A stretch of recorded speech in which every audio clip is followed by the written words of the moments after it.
بسم الله الرحمن الرحيم نون والقلم وما يسطرون ما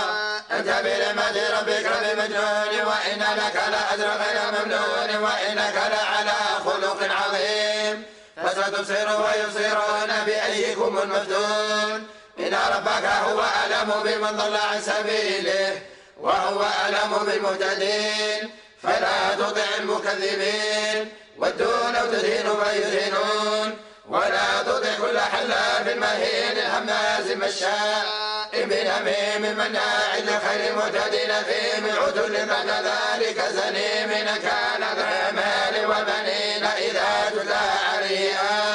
آياتنا قال أساطير الأولين سنسمه على الخرطوم إنا بلوناهم كما بلونا أصحاب الجنة إذا اقسموا ليصرمنها مصبحين ولا يستثنون فطاف عليها طائف من ربك وهم نائمون فأصبحت كالصريم فتنادوا مصبحين أن اغدوا على حرثكم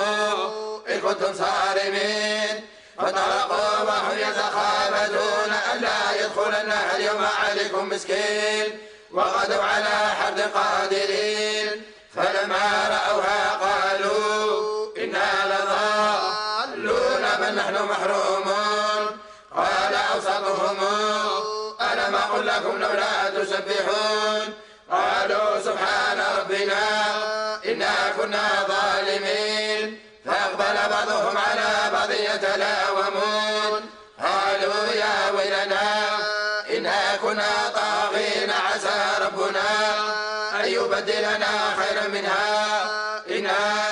إلى ربنا راغبون كذلك العذاب ولعذاب الآخرة أكبر لو كانوا يعلمون إن للمتقين عند ربك جنات النعيم أفنجعل المسلمين كالمجرمين ما لكم كيف تحكمون أم لكم كتاب فيه تدرسون إن لكم فيه لما تخيرون أم لكم